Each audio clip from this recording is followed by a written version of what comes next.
May nahahatang na palang jeep dito.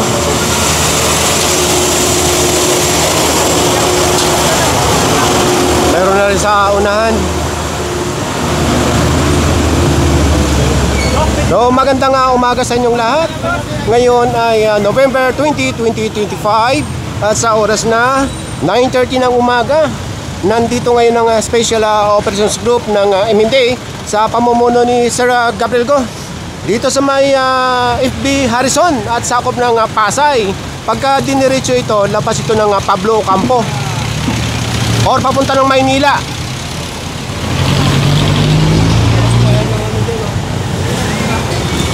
Ito talaga naharangan na yung sidewalk.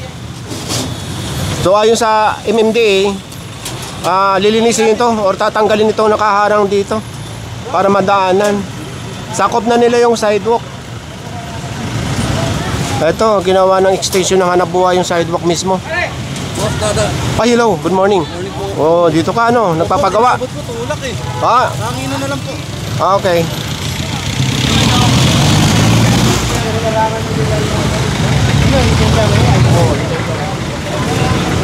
Picturean ko lang yung obstruction nila para ano.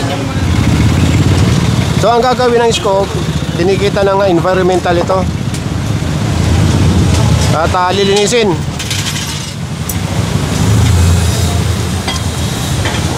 So bahala ng scope dyan. Susundan natin yung illegal parking dito.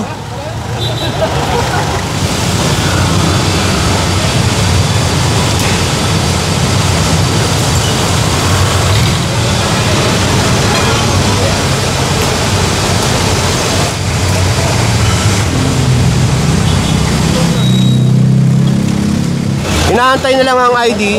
So after matikita ng environmental, ipatatabi na lang ito. Hello! Good morning! Ingat ha! Ingat! Bye bye! Papaikutin lang yung mga tow truck. Ayan. Nandito tayo ngayon sa kanto ng FB Harrison sa kanang Layog. Ito, Layog.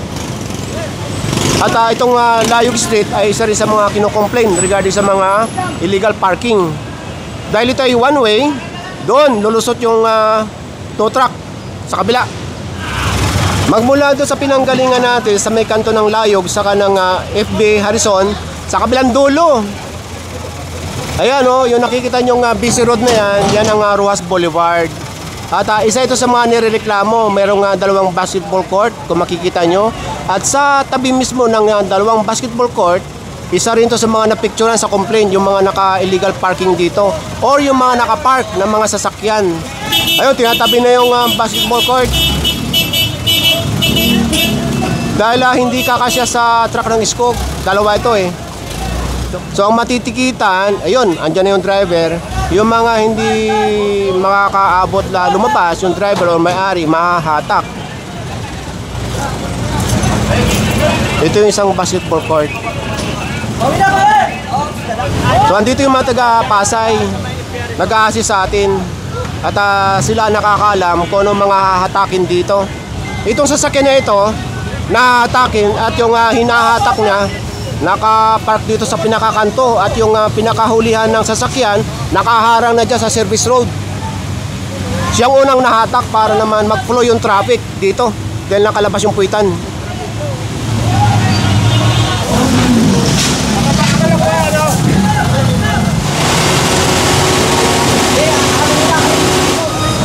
Dito nakuha yung isa, yun yung itim. Ngayon, ito naman ang hahatakin.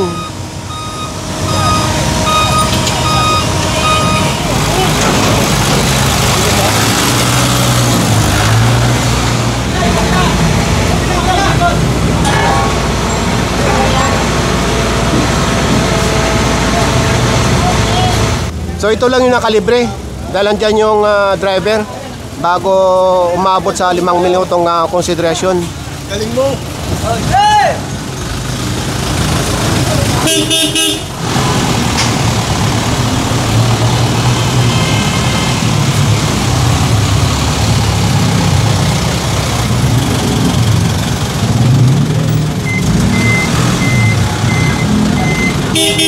Kailan na kayo isang ko?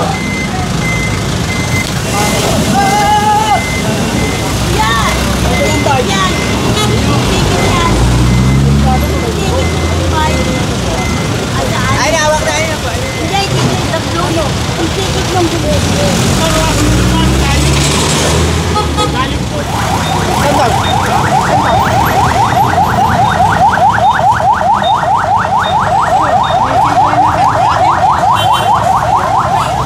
Sa oras na 10:20 ng umaga, kasama pa rin natin yung mga taga-barangay ng Pasay. So ito na ngayon ang sitwasyon. Ito na lang naiiwan yung isang basketball court, yung isa natanggal na. Ililipat daw nila yan o dadalhin sa isang lugar na hindi nakakaharang dito sa kalsada. So bali ang nahatak dito magmula doon sa FB Harrison hanggang dito ay 7. So 5 dito. So ito na ngayon ang sitwasyon.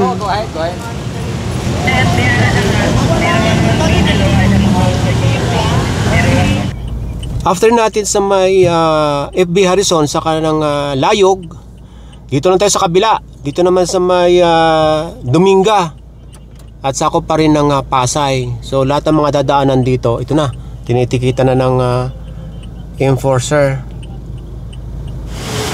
Dominga. Itong kahabaan ng Dominga palabas ng Pablo Campo. So nireklamo din ito. Galing 8888 dito sa mga illegal parking. Ito ay two-way. So kapag mayroon na illegal parking katulad niyan ay gipit na. Mahahatak na yata ito.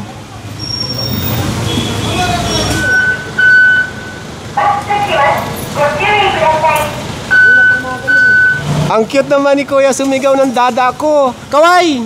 Kaway, hello! So ayan, lumabas na yung may-ari nitong sasakyan. Yun nga lang, na-checka na ng toad yung ticket. Ibig sabihin nun, lumampas na sa 5 minutong konsiderasyon. Kaya yan, nahatak na. So ang ginawa na lang ng may-ari, nirelease yung handbrake para maisampa ng madali itong kanya sasakyan.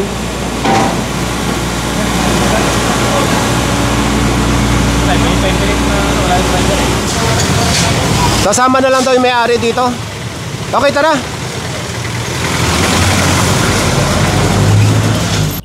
Wala naman masyadong nahatak dito sa Dominga. Ang nahatak yung SUV saka 2 motor ang natikitan.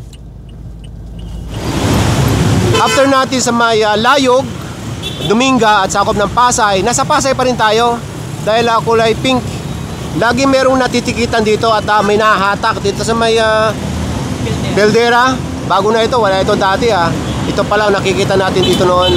Dito sa lugar na ito, laging may natitikitan at merong nahatak dahil gipit pag kami nakapark dito. Pag kami lalabas at may papasok. Minsan nga may natikitan pa dito nakapark mismo. Ito yung Naiya Road. Pagka padiretso, papunta ng Terminal 2. Pagpakanan, papunta ng Terminal 1 or papunta ng Sukat.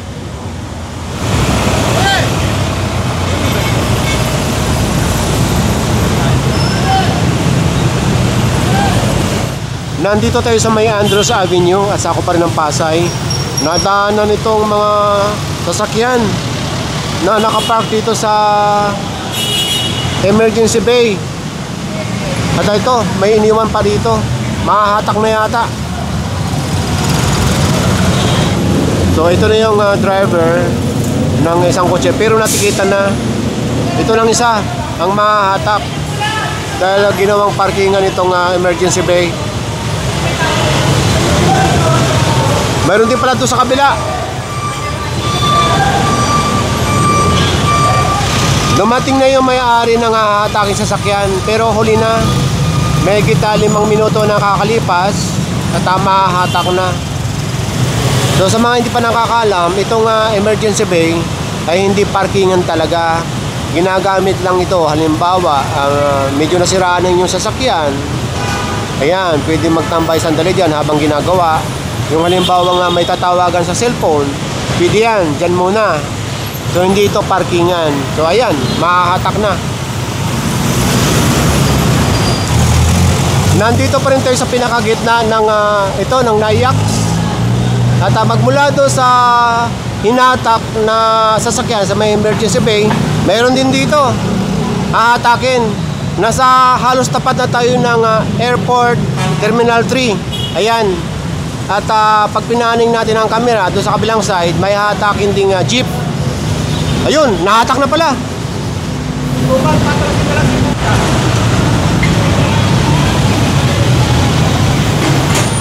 So after mahatak ng sasakyan na yan, mag-u-turn dyan. At babalik or lalabas papunta ng tramo. Palabas ng EDSA.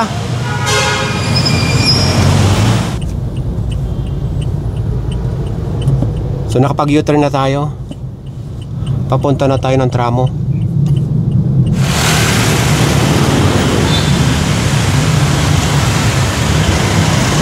Sa oras na 12:45 ng tanghali.